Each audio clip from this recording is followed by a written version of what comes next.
Hello. Thank you for watching. I am a member of the Church of Jesus Christ of Latter-day Saints. The best way to get information about us is come and ask us. Watch my videos. Watch the videos from the many other unofficial church channels on YouTube. And what do I mean by unofficial? I'll tell you. The church does have an official channel that's owned by the church, run by the church headquarters. It's official. We have a headquarters at our church.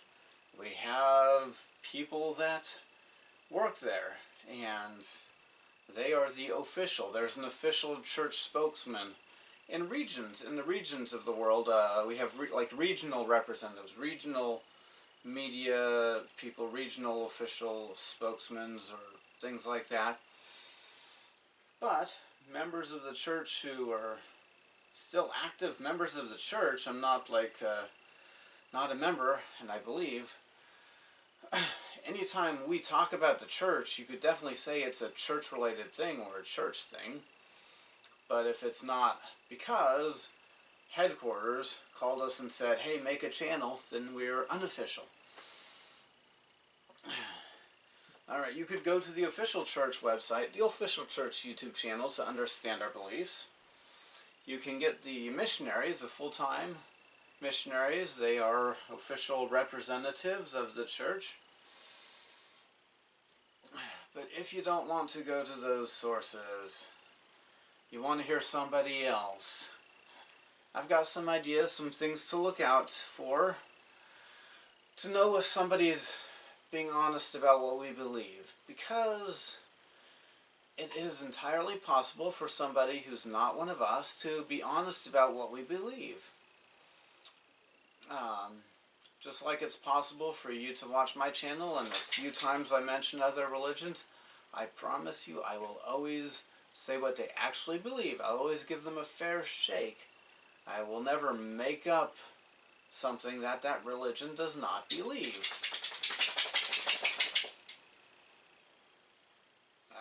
I will make the best efforts I can to be accurately informed about that. That's why I have 2 Qurans. So not only do I read them on my channel, so you and I can hear directly, well, you'll hear me and I'll read it and see what it actually says, but I can fact check things. You know, I heard the Quran says so-and-so, it's so shocking. Oh, let's go see, and I can go double check.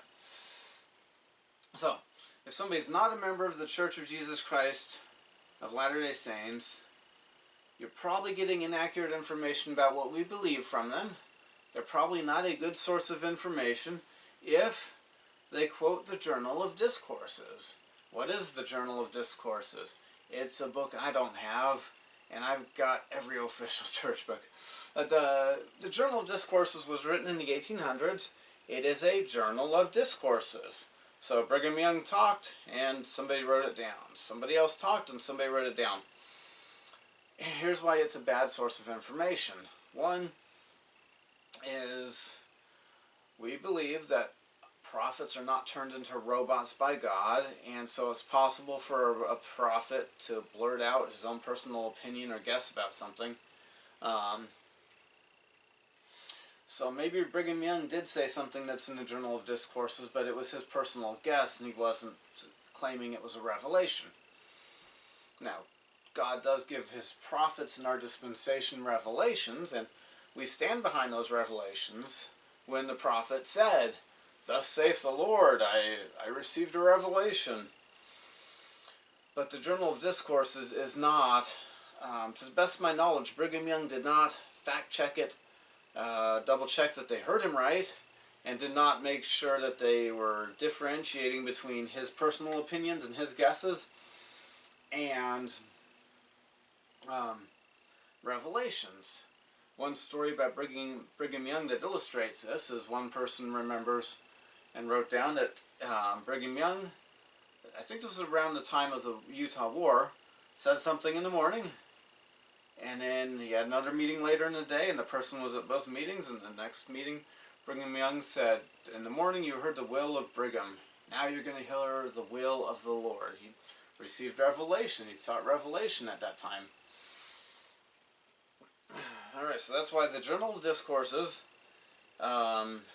is a bad source of information. If somebody is really eager to tell you what it says, they're not really eager to tell you our official, actual beliefs and official teachings of the church.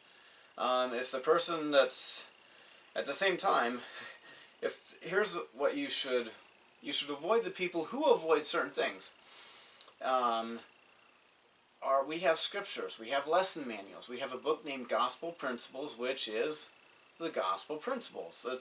The Gospel Principles is an official publication of the church. It's the official teachings of the church. It's organized by principle, by subject.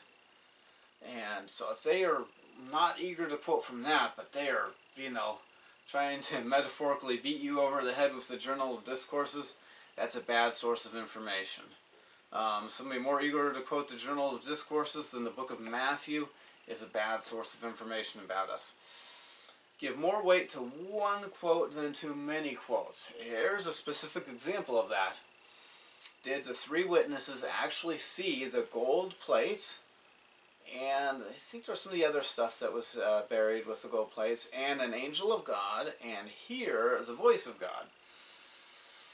Well, one time, all three of these three witnesses, Martin Harris, David Whitmer, and Oliver Cowdery, all three of them apostatized from the church. All of them left the church. And they never went on a speaking tour telling people how wrong the church was, or that they did not see and they were tricked. That is a great piece of evidence for the Book of Mormon being true. That, if Joseph Smith was doing some kind of trickery, those three witnesses would have had a lot of incentive to expose him when they were no longer in his church, when they were calling him a fallen prophet, or not wanting to be around him. But they didn't. And anyway, there's one person who one time claimed that he got Martin Harris to say that it was with spiritual eyes. If somebody is going to give a whole lot of weight to that one time when I'm skeptical that that person's actually quoting Martin Harris correctly. One time, one person got Martin Harris to say something different than he said. Martin Harris lived a ripe old age. So we're talking about maybe even many thousands of times that he said things.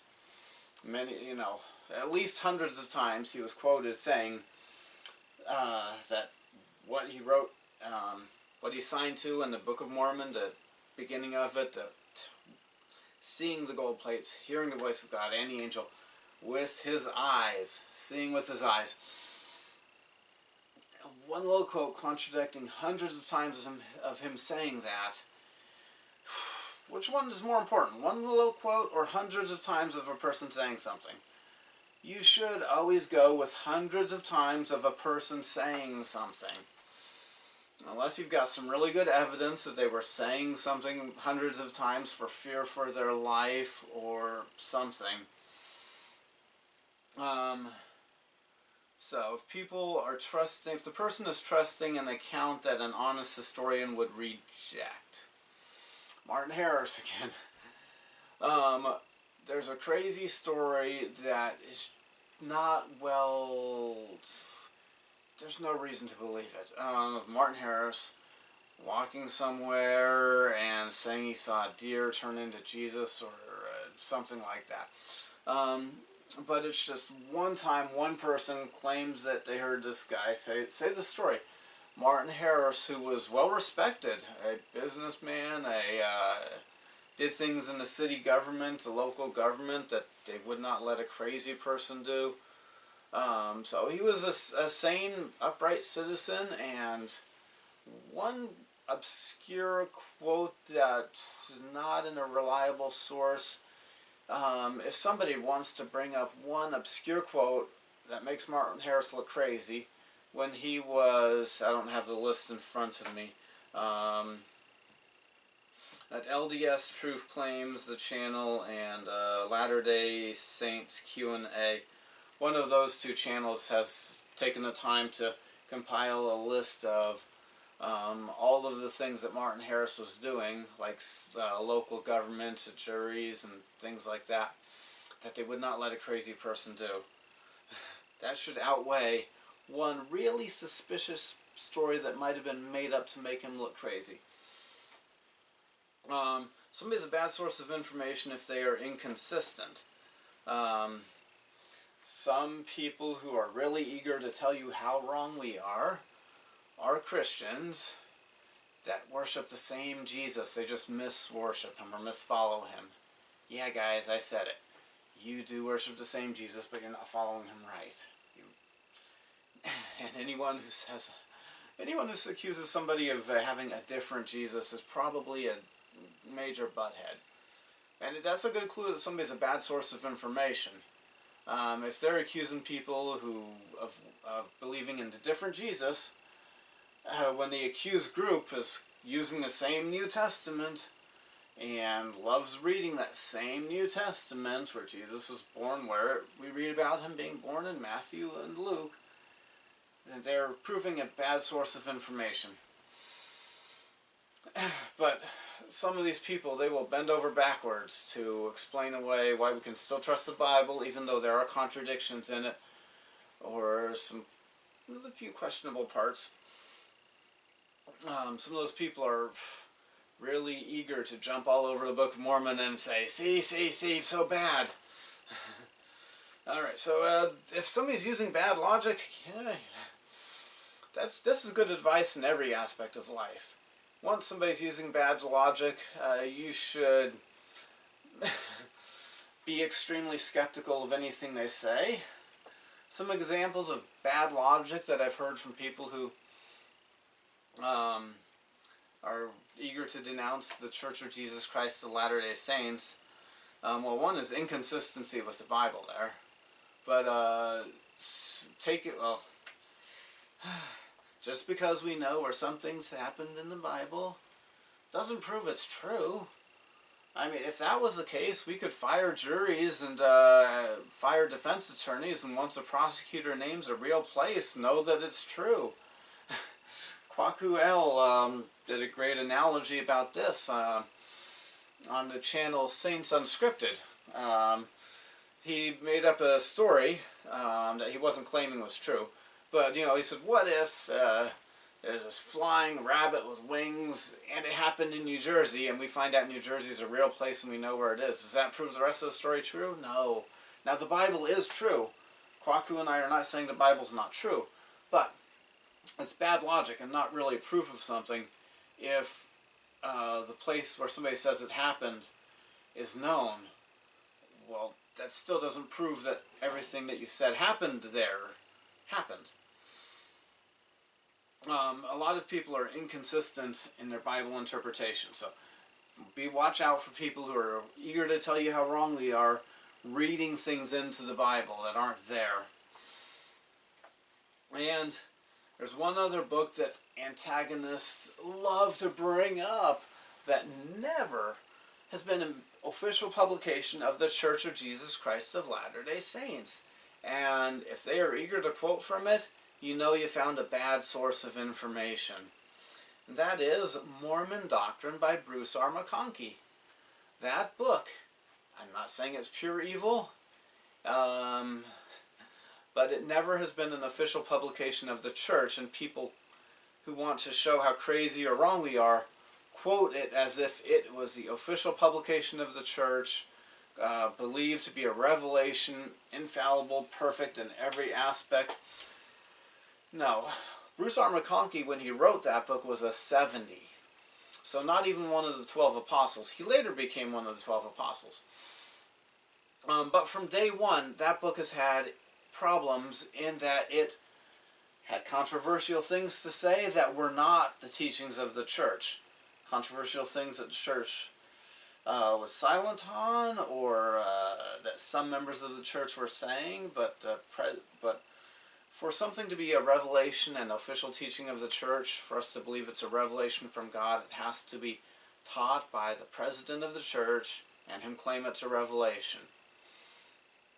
The most controversial things in Mormon doctrine do not fit that category. And so, now, the things that are in Mormon doctrine that are true, you can probably find in other places like the Scriptures. And so that's really a bad book to go to anyway, because the things that that book is right about, you could probably find in the Scriptures. You should look at it more as a secondary source of information and not a primary source of information about what we believe. Alright, so thank you for watching. The official websites of the Church of Jesus Christ of Latter-day Saints are churchofjesuschrist.org. It's .org, it's not .something else, and the is not in the website. Latter-day Saints is not in that website name. churchofjesuschrist.org. The other one is comeuntoChrist.org, because this is Jesus Christ Church. And you come unto him in a spiritual sense when you come to his church. And you learn about him by reading the official scriptures, which are the Bible, the Book of Mormon, the Doctrine and Covenants, and the Pearl of Great Price. So, have a good day.